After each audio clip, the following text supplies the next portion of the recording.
Hello! Welcome YouTube to another week. So I'm going with the vibe of the year, which is I don't have a plan. Or if I think I have a plan, turns out I don't. So with that said, I realized I was gonna do a little baking. I say realized a lot on this channel, don't I? I'm gonna try to bake something without a recipe.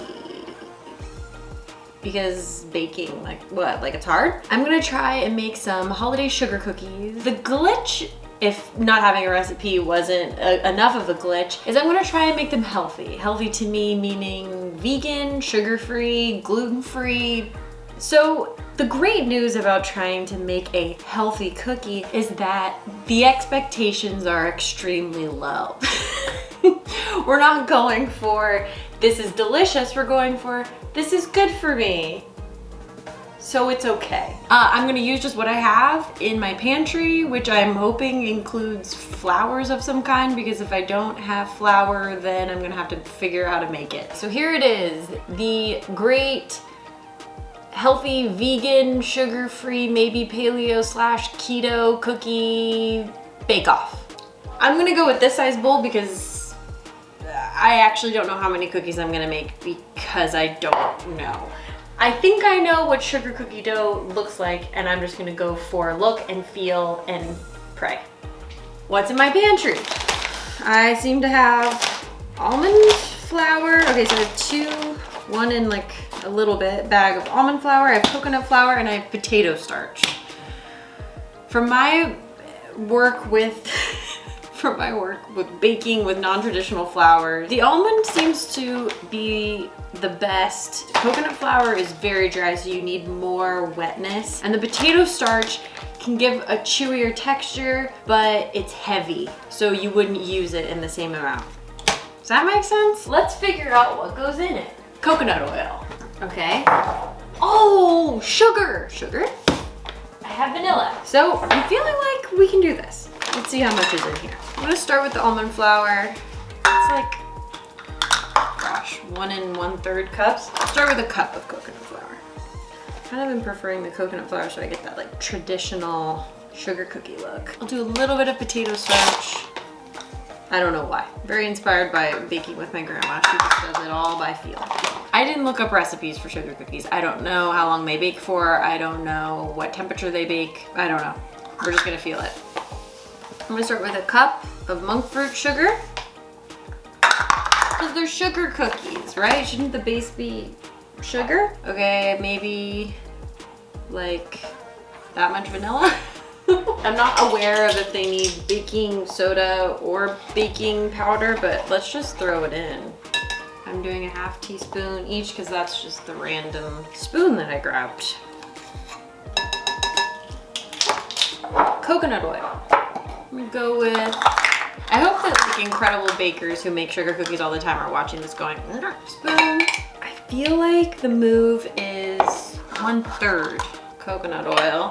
I haven't turned my oven on for the reason of wanting to keep this dough firm.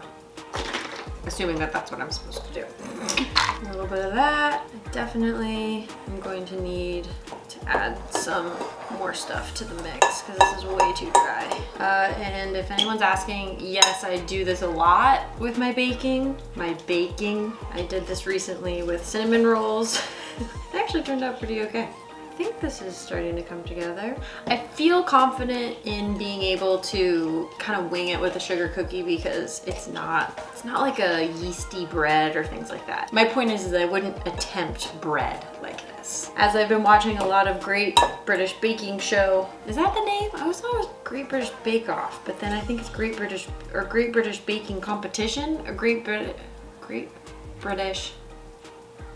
Baking Show. Anyway, how are we looking here, fam? Kinda good, I think.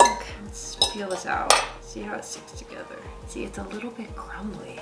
I'm gonna say that means a little bit more moisture. What is this technique? Is this new? Ooh, it smells good. So I got that going for me. Rolling pan. And now I will turn on my oven to 350 because that's like the universal oven temperature. Now we try to roll potato starch.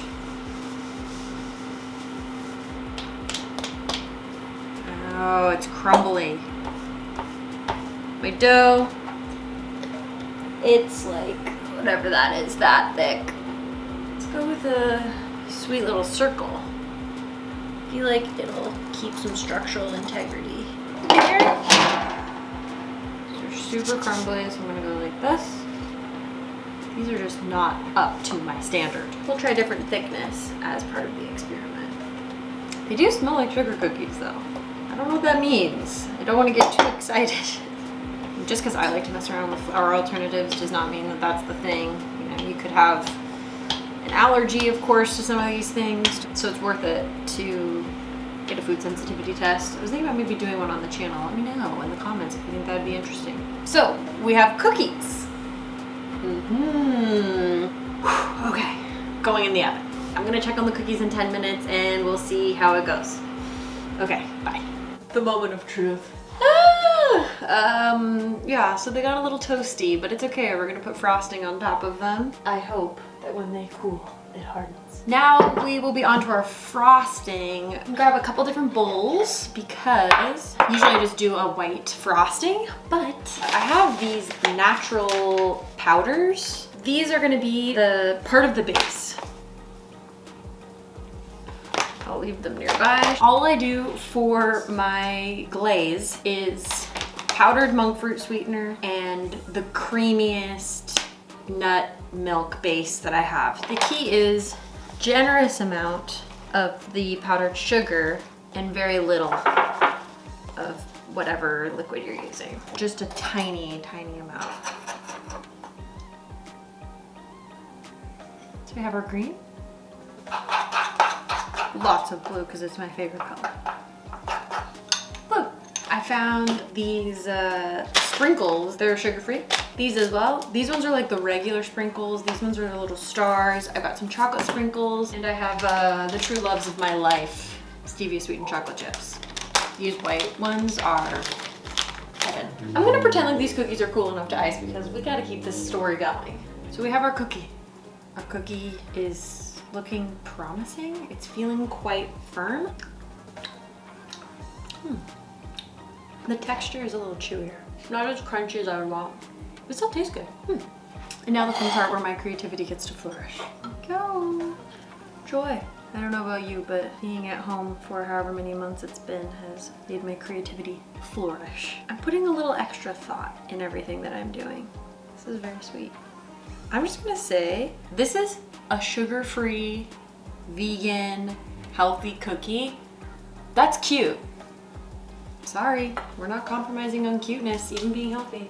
Actually, now that I'm doing this, I think you could do them on the cookies warm and it might actually be better for this frosting. I'm just gonna frost a couple to kind of give some examples, but folks at home, make your cookies. Tag me in them. I want to see your creations. I want to see what you're doing out there in the world with your time, with your heart. Oh my gosh, these are cute. Oh, this color, it's so nice. Oh my gosh, what? This looks like that Simpsons donut. Here we go, sugar cookies. Well, sugar cookies. Thank you all so much for joining me today. We don't have to think it through. We can just go with it and hope for the best, and it's the journey, less than the destination. Or maybe it is the destination, I don't know. Let's try this. I'd say just don't cook them. I could put them in the oven for 10 minutes, just don't do that. And maybe read a recipe first. Yeah, just one. All right. Thanks so much for hanging out with me today. Hope you're happy. Hope you're safe in your body. Bye.